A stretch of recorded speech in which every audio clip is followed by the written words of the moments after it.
നമുക്ക് ജസ്റ്റ് നമ്മുടെ കുട്ടിക്കാലം ഒന്ന് ചിന്തിച്ചു നോക്കാം. ചെറുപ്പത്തില് കാശിനെ കുറിച്ചിട്ട് നമുക്ക് എന്തൊക്കെ സംശയങ്ങൾ ഉണ്ടായിരുന്നു? നമ്മുടെ പാരന്റ്സ് എങ്ങനെയൊക്കെയാണ് ഫൈനാൻസസ് ഹാൻഡിൽ ചെയ്തത് നമ്മൾ കണ്ടിട്ടുള്ളത്. പാരന്റ്സ് കുട്ടികൾക്ക് കാശിനെ കുറിച്ചിട്ട് എങ്ങനെയൊക്കെയാണ് പറഞ്ഞു കൊടുത്തിരുന്നത്? നമ്മുടെ കുട്ടിക്കാലത്ത് ഒരു കടയിൽ പോയി സാധനങ്ങൾ വാങ്ങിച്ചിട്ട് പാരന്റ്സ് പേഴ്സിൽ നിന്ന് കാശ് എടുത്തു കൊടുക്കുന്നത് നമ്മൾ കണ്ടിട്ടുണ്ടാവും. ചിലപ്പോൾ കടക്കാരൻ ബാലൻസ് എന്ന് പറഞ്ഞിട്ട് കുറച്ച് കാശ് തിരിച്ചു കൊടുക്കുന്നത് നമ്മൾ കണ്ടിട്ടുണ്ടാവും. അതുപോലെ പാരന്റ്സ് നമ്മളോടൊക്കെ പറഞ്ഞു തന്നിട്ടുള്ള കുറച്ച് മണി റിലേറ്റഡ് ലെസൺസ് ആണ്. പഠിച്ച് വലുതായിട്ട് ജോലിക്ക് പോകണം, അപ്പോൾ സാലറി കിട്ടും, എന്നാലേ നമുക്ക് ജീവിക്കാൻ പറ്റുള്ളൂ, കിട്ടുന്ന സാലറി സൂക്ഷിച്ച് ചെലവാക്കണം, അതിൽ കുറച്ച് സേവ് ചെയ്യണം, ബാങ്കിൽ ഡെപ്പോസിറ്റ് ആയിട്ടൊക്കെ സേവ് ചെയ്യണം. ഓർ ചില പാരന്റ്സ് ഒക്കെ ചിലപ്പോൾ കാശ് സേവ് ചെയ്ത് സ്ഥലം വാങ്ങാനും വീട് വാങ്ങാനും എല്ലാം പറഞ്ഞു തന്നിട്ടുണ്ടാവും. അവരുടെ കാലത്ത് അവർ ജീവിച്ച രീതിക്ക് അനുസരിച്ച് നമുക്ക് ഇതൊക്കെയാണ് പറഞ്ഞു തന്നിട്ടുള്ളത്. പക്ഷെ ഇപ്പോഴത്തെ കാലത്തെ കുട്ടികളുടെ സിറ്റുവേഷൻ ഡിഫറെന്റ് ആണ്. അതെന്താണെന്ന് ജസ്റ്റ് നമുക്കൊന്ന് നോക്കാം. ഇപ്പോഴത്തെ കാലത്തെ കുട്ടികള് പാരന്റ്സിന്റെ കൂടെ കടയിൽ പോയിട്ട് സാധനങ്ങൾ വാങ്ങിച്ചു കഴിഞ്ഞാല് പാരന്റ്സ് അവരുടെ പേഴ്സിൽ നിന്നും എന്തോ ഒരു കാർഡ് എടുത്തിട്ട് സ്വൈപ്പ്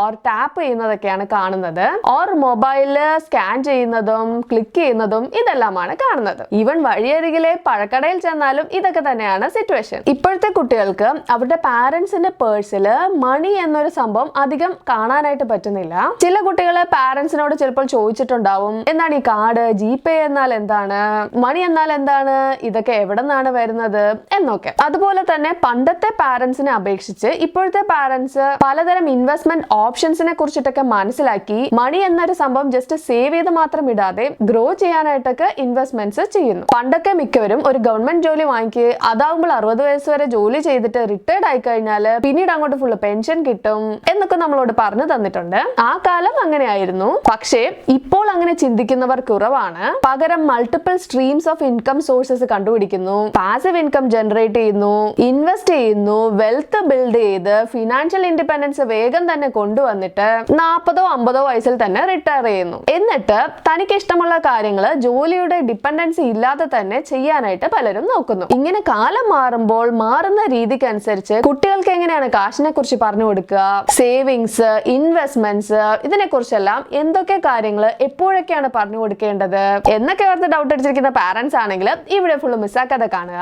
മണി ആൻഡ് ഇൻവെസ്റ്റിംഗിനെ കുറിച്ചിട്ടുള്ള നല്ലൊരു കുട്ടികളുടെ ബുക്ക് ഞാൻ ഈ ഇടയ്ക്ക് വായിക്കാനിടയായി. സോ ആ ബുക്കിനെ കുറിച്ചാണ് ഇന്നത്തെ വീഡിയോയിൽ ഞാൻ ഷെയർ ചെയ്യാൻ പോകുന്നത്. Investing for kids, how to save, invest and grow money. ഇതാണ് ഞാൻ പറഞ്ഞ ബുക്ക്. ഈ ബുക്ക് 8 മുതൽ 12 വയസ്സ് വരെയുള്ള കുട്ടികൾക്ക് സ്യൂട്ട് ആവുന്ന പോലെയാണ് ഇതിൽ കൊടുത്തിട്ടുള്ളത്. പക്ഷെ എനിക്ക് തോന്നുന്നത് 8 വയസ്സ് മുതൽ എല്ലാ കുട്ടികൾക്കും ഇൻക്ലൂഡിംഗ് ടീനേജേഴ്സിനും ഈവൻ പാരന്റ്സിന് പോലും ഹെൽപ്ഫുൾ തന്നെയാണ്. ഇനി ഈ ബുക്കിലെ കണ്ടന്റ്സ് എന്തൊക്കെയാണെന്ന് നോക്കാം. ഫസ്റ്റ്, മണി എന്താണ്? പണ്ട് കാലങ്ങളിൽ മണി വരുന്നതിന് മുമ്പ് ആളുകൾ എങ്ങനെയാണ് സാധനങ്ങൾ അങ്ങോട്ടും ഇങ്ങോട്ടും എക്സ്ചേഞ്ച് ചെയ്തിരുന്നത്, പിന്നീട് കോയിൻസ് വന്നു, ബിൽസ് വന്നു, അങ്ങനെ മണിയുടെ ഹിസ്റ്ററി ചെറുതായിട്ട് പറയുന്നുണ്ട്. അതിനുശേഷം നമ്മുടെ ഈ കാശൊക്കെ എവിടെ വയ്ക്കും, അതിനുള്ള ഒരു സ്ഥലമാണ് ബാങ്ക് എന്ന് പറഞ്ഞു തുടങ്ങി. ബാങ്കിൽ ഡെപ്പോസിറ്റ് ചെയ്യുന്നതും അങ്ങനെ ചെയ്യുമ്പോൾ നമുക്ക് കിട്ടുന്ന ഇൻട്രസ്റ്റ്, അതുപോലെ തന്നെ ബാങ്കുകൾ ലോൺസ് ആയിട്ട് കാശ് ആളുകൾക്ക് നൽകുന്നതും ഇതിനെ കുറിച്ചിട്ടെല്ലാം ഡീറ്റെയിൽഡ് ആയിട്ട് തന്നെ പറയുന്നുണ്ട്. അതിനുശേഷം അടുത്ത സെക്ഷനിൽ പലതരം ഇൻവെസ്റ്റ്മെന്റ് ഓപ്ഷൻസിനെ കുറിച്ചിട്ട് ഒരുപാട് ഡീറ്റെയിൽഡ് ആയിട്ട് അല്ലെങ്കിലും കുട്ടികൾക്ക് മനസ്സിലാവുന്ന രീതിയിൽ പറയുന്നുണ്ട്. ലോ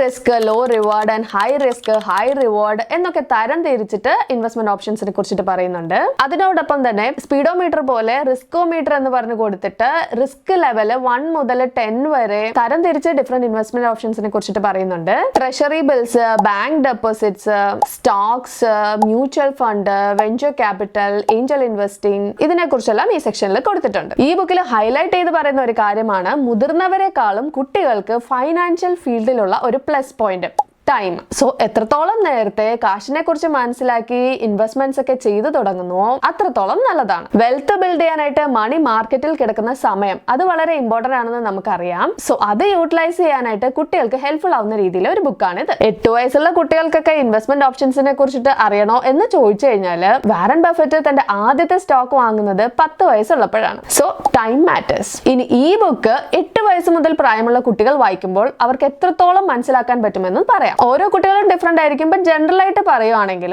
എനിക്ക് തോന്നുന്നത് ഈ ബുക്ക് ആദ്യം വായിക്കുമ്പോൾ ഫസ്റ്റ് സെക്ഷനിൽ പറയുന്ന മണി, ബാങ്ക്, ഡെപ്പോസിറ്റ് ഇതെല്ലാം അവർക്ക് ഒരു 50% മനസ്സിലാക്കാനായിട്ട് പറ്റും. ലേറ്റർ സെക്ഷനിൽ പറയുന്ന ഇൻവെസ്റ്റ്മെന്റ് ഓപ്ഷൻസിനെ കുറിച്ചിട്ട് ഫസ്റ്റ് ടൈം വായിക്കുമ്പോൾ ചിലപ്പോൾ അത്ര മനസ്സിലായി എന്ന് വരില്ല. ബട്ട് പാരന്റ്സ് അവർക്കറിയാവുന്ന കാര്യങ്ങൾ with the help of this book കുട്ടികളുടെ അടുത്ത് ഡിസ്കസ് ചെയ്ത് കഴിഞ്ഞാൽ അവർക്ക് കുറച്ച് ഐഡിയ ഒക്കെ കിട്ടി തുടങ്ങും. പിന്നെ ഈ ബുക്ക് വീണ്ടും വീണ്ടും വായിക്കുമ്പോൾ അവർക്ക് കുറച്ച് ക്ലിയർ ആകാനായിട്ട് തുടങ്ങും. 8 വയസ്സ് മുതൽ വായിച്ചു തുടങ്ങി കഴിഞ്ഞാൽ അതൊക്കെ ഒരു ടീനേജർ ആകുമ്പോൾ തന്നെ പലതരം ഇൻവെസ്റ്റ്മെന്റ് ഓപ്ഷൻസ് ഒക്കെ എക്സ്പ്ലോർ ചെയ്യാനും അതൊക്കെ സ്റ്റാർട്ട് ചെയ്യാനുമായിട്ടൊക്കെ ഒരു എൻകറേജ്മെന്റ് കിട്ടും. ഓഫ് കോഴ്സ് ചെറിയ പ്രായത്തിൽ ഇതൊക്കെ ചെയ്യാനായിട്ട് അവർക്ക് പാരന്റ്സിന്റെ സപ്പോർട്ട് വേണം. ബട്ട് എല്ലാം മനസ്സിലായിട്ട് നമുക്ക് തുടങ്ങാം, ഒരു 20-30 വയസ്സൊക്കെ ആവട്ടെ എന്ന് വിചാരിച്ചിരുന്നു കഴിഞ്ഞാൽ അവരുടെ വിലപ്പെട്ട ടൈമാണ് മിസ്സാവുന്നത്. സോ ഈ ബുക്ക് നല്ലൊരു ബുക്കാണ്. ഇത് വളരെ ചെറുതാണ്, കുട്ടികൾക്ക് മസ്റ്റായിട്ട് വാങ്ങിക്കൊടുക്കുക.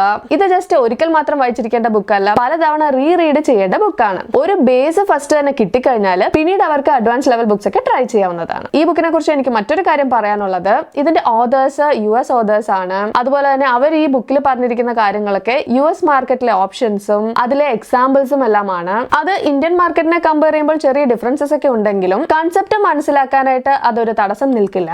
അതുപോലെ US റിലേറ്റഡ് എക്സാമ്പിൾസ്, ഓപ്ഷൻസ് ഒക്കെ കാണുമ്പോൾ നിങ്ങൾക്ക് അറിയാവുന്ന ഇന്ത്യൻ മാർക്കറ്റിലെ ഓപ്ഷൻസും എക്സാമ്പിൾസും ഒക്കെ പറഞ്ഞു കൊടുത്തു കഴിഞ്ഞാൽ അവർക്ക് റിലേറ്റ് ചെയ്യാനായിട്ട് പറ്റും. ഈ ബുക്കിന്റെ ലിങ്ക് ഞാൻ ഡിസ്ക്രിപ്ഷനിൽ കൊടുത്തിട്ടുണ്ട്, നിങ്ങൾക്ക് ചെക്ക് ചെയ്യാവുന്നതാണ്. കുട്ടികൾക്ക് മസ്റ്റ് ആയിട്ടും വാങ്ങിച്ചു കൊടുക്കുക.